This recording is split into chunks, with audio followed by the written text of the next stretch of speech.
Había una joven pareja de esposos, muy hermosos ellos, por cierto. Gracias, Ángel.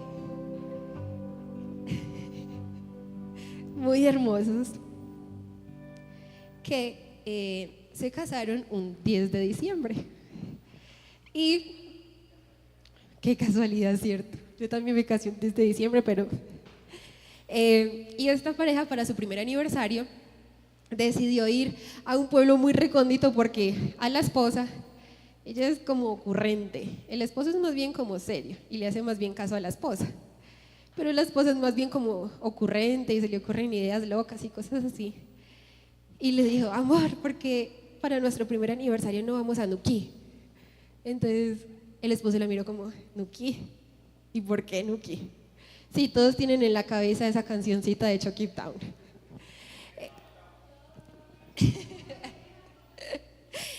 Entonces, como les decía, como la esposa es bastante ocurrente y el esposo es bastante obediente, entonces el esposo le dijo: amor, bueno, vamos. Y empezó su travesía, una travesía muy chévere. El vuelo salía a las 6 de la mañana, llegaron a Nuquí a las 4 de la tarde. No me pregunten cómo llegaron, porque llegaron por obra y gracia del Espíritu Santo. Pero el viaje fue chévere. Ellos sabían para dónde iban, pero no sabían bien, así con total certeza, a dónde iban a llegar, porque obviamente ninguno de los dos había ido. Resulta que al siguiente día se fueron para un super tour. Entonces el tour era ir a ¿cómo se llama? A las cosas de Utría, a la Ensenada de Utría. A la Ensenada de Utría, y resulta que la Ensenada de Utría es un lugar muy bonito. Lo que ellos no sabían era que no había comida en ninguna parte. Entonces, pues ellos previeron eso y en la noche anterior fueron a la tienda. Obviamente atendía un paisa: hey hermanos, ¿qué quieren? Por aquí a la orden, no sé qué. Obviamente el esposo no hablaba porque se delataba, entonces la esposa era la que hablaba. Y compraron de todo, ¿cierto? Entonces compraron las galletas Saltina, el de todito grande, mejor dicho, compraron de todo. Como ellos no sabían que literalmente no había comida, no iban a encontrar nada donde quiera que fueran, ellos se llenaron de los recursos más necesarios para sobrevivir ese día, porque no sabían con lo que se iban a encontrar. Y resulta que el esposo, se me olvidó decirles, es un poquito desmemoriado, pero un poquito nada más. Y entonces el día del tour resulta que la comida, ¿cuál comida? La esposa hizo así. Imagínense, porque me parezco un poquito. Yo como que, bueno, en mi bolso yo tengo galletas Mu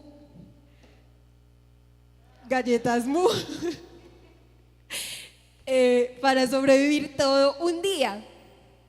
Y resulta que nos hicimos, se me atraviesa la lengua, se hicieron amigos de otra pareja y entonces la esposa tenía 2 galletas, pues 2 paqueticos de galletas. Y entonces, pues como se hicieron amigos, maluco los esposos comer y los amigos no. Entonces, el paquetico que trae 4 galletas, le tocó 2 a la esposa y 1 al esposo, pues, y 2 al esposo, perdón. Y a la esposa se le cayó 1 de las 2 galletas en la lancha. Entonces tenía 1 galleta para sobrevivir todo el día. Y es muy cómico. Y uno se pone a pensar y la esposa le tenía mucho miedo a los cangrejos, pero cuando ya eran las 3 de la tarde estaba pensando seriamente coger un cangrejito y asarlo con algo, porque realmente el hambre era mucha. Y no había agua, literalmente no había nada. Entonces era un momento muy duro, porque uno sabe para dónde va, sabe tal vez lo que va a encontrar, pero no sabe realmente lo que puede encontrarse en el camino, y eso a veces es muy difícil. Y resulta que los esposos pasaron muy chévere, regresaron, llegaron con ganas de volver a Nuquí con comida, o por lo menos que la esposa tenga la comida, pero regresaron felices, regresaron contentos. Y algo de esto me recuerda la historia de Lucas 10. ¿Qué tal si usted me acompaña en su Biblia?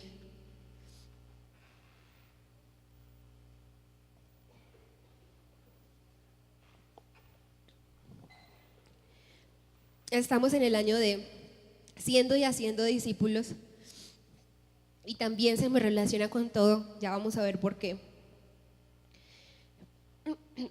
Cuando esté en Lucas 10, en el versículo 1, me regala un fuerte amén, por favor.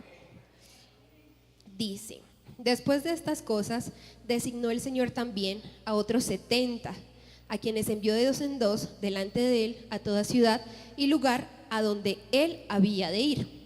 Y les decía: la mies a la verdad es mucha, mas los obreros pocos. Por tanto, rogad al Señor de la mies que envíe obreros a su mies. Id, he aquí yo os envío como corderos en medio de lobos. No llevéis bolsa, ni alforja, ni calzado, y a nadie saludéis por el camino. En cualquier casa donde entréis, primeramente decid: paz sea a esta casa. Y si hubiera allí algún hijo de paz, vuestra paz reposará sobre él, y si no, se volverá a vosotros. Y posad en aquella misma casa, comiendo y bebiendo lo que os den, porque el obrero es digno de su salario. No os paséis de casa en casa, en cualquier ciudad donde entréis y os reciban, en cualquier ciudad donde entréis y os reciban, comed lo que os pongan delante, y sanad a los enfermos que haya en ella, y decidles: se ha acercado a vosotros el reino de Dios. Mas en cualquier ciudad donde entréis y no os reciban, saliendo por sus calles, decid: aun el polvo de vuestra ciudad que se ha pegado a nuestros pies, lo sacudimos contra vosotros. Pero esto sabed, que el reino de Dios se ha acercado a vosotros, y os digo que en aquel día será más tolerable el castigo para Sodoma que para aquella ciudad. Yo quiero que usted tenga algo muy claro, y si no lo tiene claro, yo lo invito para que se lo aclare ya. Y es que usted tiene un propósito en su vida. Dios a usted lo ha llamado para algo. Usted no está aquí porque es lindo, no, porque ni siquiera lo es, no, mentiras. Usted no está aquí porque es lindo, usted está aquí porque usted tiene un propósito y un llamado especial de Dios para su vida. Dios ha establecido algo para usted. Dios lo formó a usted desde que estaba en la pancita de su mamá por allá, con un propósito y con algo especial. Usted no es una casualidad. Usted no es algo que, por ejemplo, yo le reclamo a mi mamá que yo soy la no deseada. No, en el fondo de mi corazón, muy en el fondo de mi corazón, mentiras. Yo sé que yo no soy un accidente. Yo sé que Dios tiene un propósito para mi vida, así como lo tiene para cada uno de ustedes. Y eso es algo de lo que nosotros tenemos que tener plena certeza y plena convicción. Y así como nosotros tenemos un propósito, también tenemos un destino. Nosotros no estamos llamados a estar quietos en un solo lugar, a estar plantados aquí y a echar raíces. No, nosotros estamos llamados a movernos, a ir más allá, a dar un paso. Porque así como Dios nos ha dado un propósito, también nos ha dado un destino, y también nos ha dado un lugar a donde llegar, un crecer espiritual al que Él nos quiere llevar.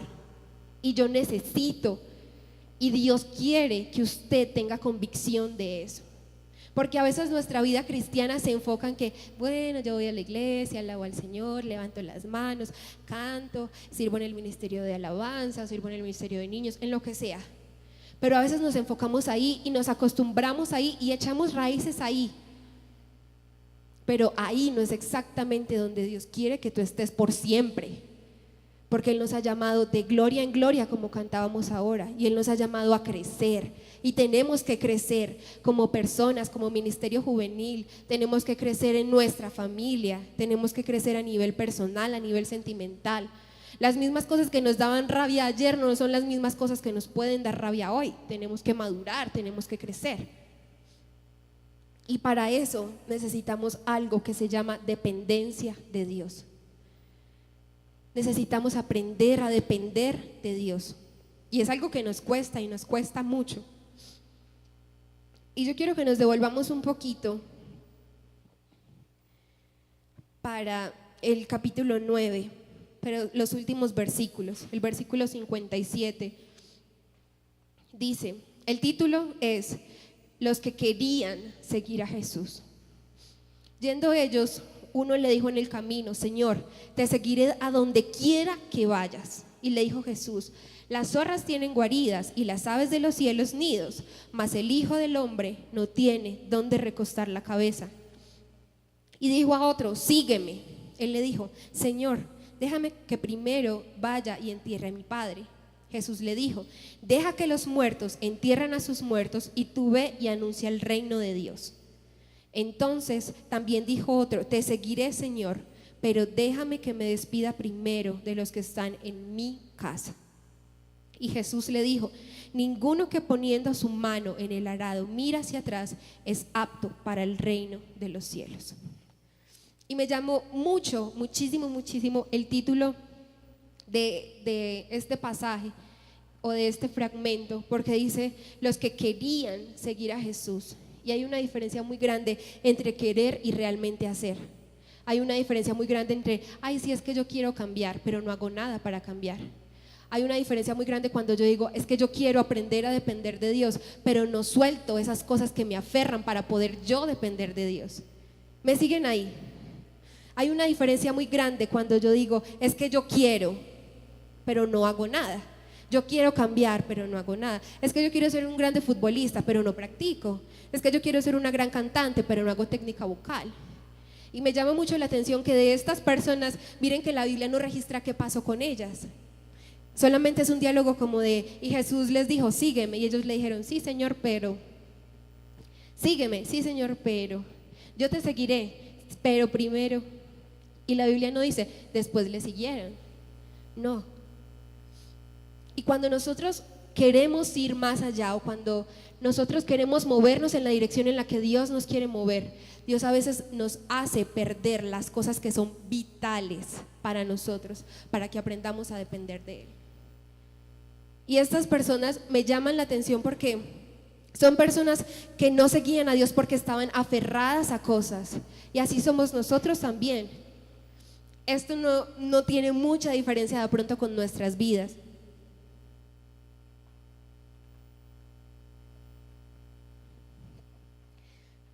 El primero le decía, la respuesta de Jesús es contundente, porque él dice: las zorras tienen, ¿cómo se llama ese cosa? Guaridas. Las zorras tienen guaridas y las aves tienen nidos, pero el Hijo del Hombre no tiene en dónde recostar su cabeza. Ahí nos hablan de cosas materiales. A veces nosotros estamos tan aferrados a las cosas materiales que nos cuesta desprendernos de eso para seguir a Jesús, porque creemos que las cosas materiales son las que son vitales para nosotros. Entonces a veces Dios nos dice: suelta tu casa, suelta tu carro, suelta lo que sea y vete para allá. Suelta eso que te tiene tan cómodo, suelta eso material que te tiene tan cómodo y sígueme. Y a veces nos cuesta hacerlo porque eso es lo que es vital para nosotros. En segundo lugar, el Señor le dice: sígueme. Y el Señor le dice: Señor, sí, pero déjame primero entierro a mi padre. Y el Señor le responde: deja que los muertos entierren a sus muertos. Y es muy teso, porque eso es un apego a la vida, y eso es un aferrarse a la vida.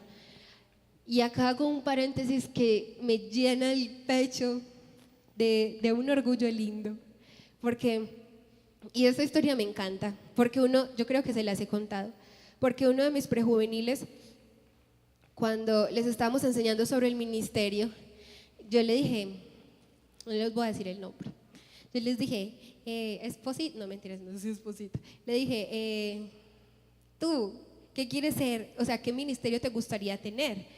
Entonces me dijo: apóstol. Y yo: apóstol. Y yo: no importa que mueras asesinado, no importa que mueras como sea, apedreado, quemado. Yo metiéndole toda la psicosis del mundo al pobre niño. No importa cómo mueras. Y me dijo: no importa. Y yo: ¿en serio no te importa? No me importa. Y yo: ¿por qué no te importa? Porque Jesús murió por mí. Ya, me acabó todo. Yo no sé a ese niño quién le enseñó. No, mentira, yo sí sé quién le enseñó eso. Pero Pero a veces nosotros tenemos miedo de hacer cosas que Dios nos manda, o tenemos miedo de ir a lugares que Dios nos manda, porque nos da miedo perder nuestra vida, porque nos da miedo perder esa dignidad que tenemos. Porque para nosotros eso es lo que se hace vital, pero eso no es lo esencial, eso no es lo vital. Y por último, el Señor le dice, la persona se acerca y le dice: te seguiré, Señor, pero deja que me despida primero de los que están en mi casa. Y eso es un apego familiar. Yo no estoy diciendo que no ame a su familia, yo no estoy diciendo que no quiera a su familia, porque obviamente ame a su familia, respete a su familia, y siempre decimos que el primer ministerio que nos ha dado Dios es la familia. Pero cuando la familia se convierte en tu prioridad, en tu vital, cuando no pones tu familia en manos de Dios, ahí es donde se convierte en algo mal. Porque tú tienes que tener la seguridad que tu familia está en manos de Dios, que tu familia depende de Dios, que tu familia está en sus manos. Y yo me preguntaba, ¿a qué me aferro yo en este caminar? Porque yo sé que Dios me quiere llevar para lugares grandes y yo sé que Dios me quiere llevar a cosas grandes, pero ¿a qué estoy aferrada yo? ¿A qué me apego yo para no depender de Dios? Si son las cosas materiales, si es a la vida, si es a la familia, yo no sé, de pronto tus apegos y si apegos tengan nombre propio, pero hoy el Señor quiere que tú sueltes eso, porque es necesario que aprendamos a depender completamente de Dios. Y en el capítulo 10, en el que leímos al principio, me llama mucho la atención porque dice en el versículo, este capítulo es muy conocido porque es: los enviaré y hay que ir y a enseñar y hay que orar al Señor por los obreros. Pero a mí me llama la atención el versículo 3 y dice: id, he aquí yo os envío como corderos en medio de lobos. Porque el Señor sabe que el camino no es fácil. El Señor sabe que si yo estoy aquí y Él me está mandando allá, Él sabe que no es fácil ir hasta allá. Él sabe que no es fácil desprenderse. Y tal vez en medio del camino se te caiga la última galleta que tenías y definitivamente pierdas todo. Pero aún así el Señor te manda y aún así el Señor te envía a ir. Y no es fácil, y el Señor lo dice: yo les envío. El Señor no nos dice: vaya, yo les envío como corderos en medio de corderos. No, Él pone una comparación dura porque dice: yo los envío como corderos en medio de lobos. Y uno sabe qué significa eso.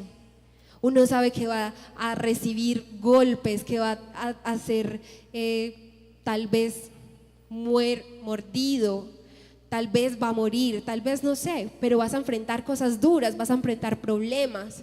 Y el Señor te lo que te asegura. Y para nadie es un secreto. Va a ser difícil, pero ahí, en medio de ese caminar, en medio de ese ir como corderos, como ovejas indefensas, en medio de lobos, ahí es donde vamos a aprender a depender de Dios. Porque caminando y con el peligro al lado y lado es donde nos vamos a dar cuenta que Dios es más grande que esos lobos, que Dios es más grande que esos que nos quieren atacar, que Dios puede cerrarle su boca, que Dios los puede aplacar, que Dios los puede contener.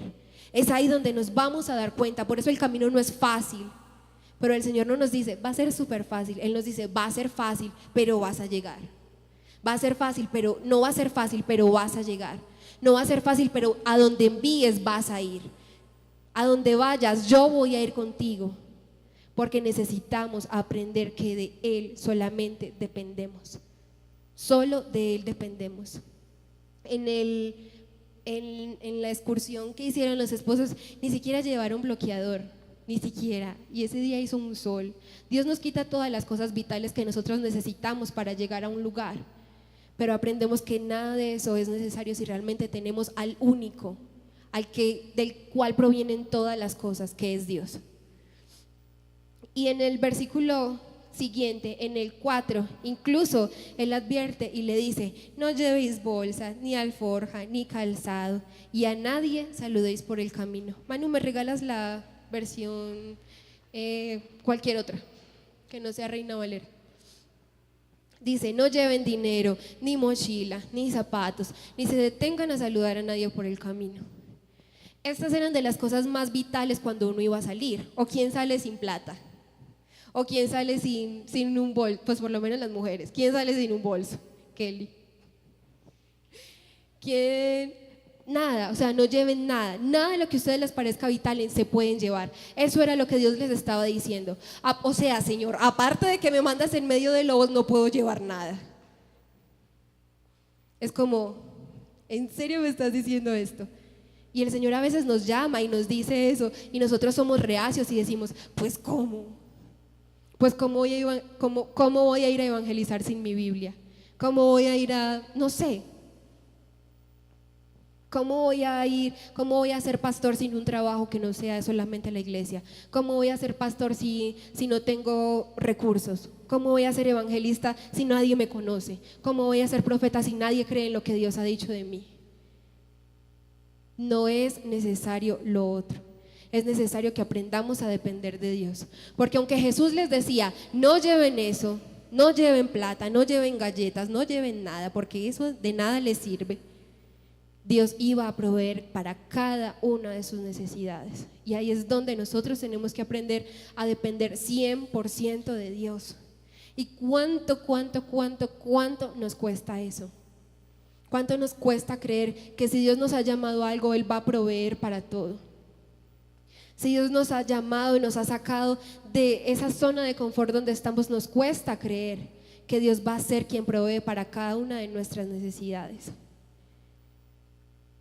Y por eso les decía que es muy necesario que ustedes tengan claro y que sepan, que tengan esa convicción de que en verdad Dios los ha llamado a algo grande y que los ha llamado no a estar echando raíces en un lugar, sino a moverse. Y en ese mover Dios va a proveer para todo y te va a quitar lo necesario, créeme que sí. Te va a quitar eso que tú crees vital, créeme que sí. Te va a quitar eso que tú tienes, que tú dices, bueno Señor, yo solamente tengo mi voz, te deja disfónico.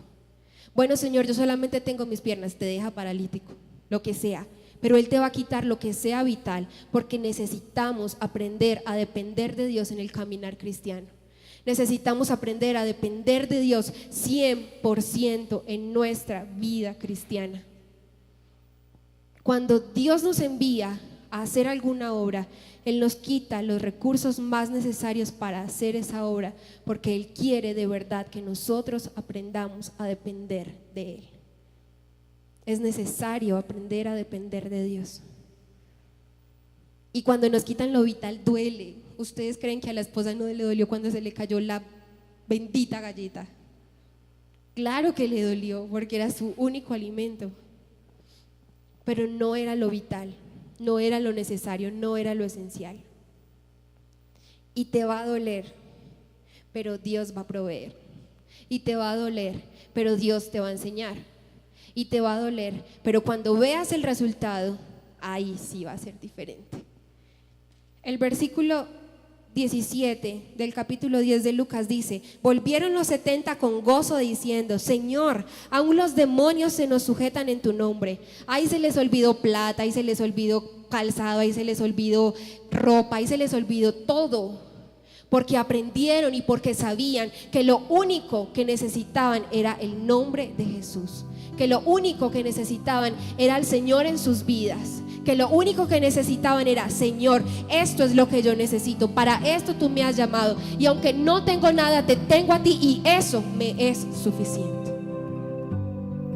Y hasta ese punto tenemos que llegar, que aunque no tengamos nada, que aunque el Señor nos quite todo, lo tenemos a Él que es suficiente. Lo tenemos a Él que es más que suficiente.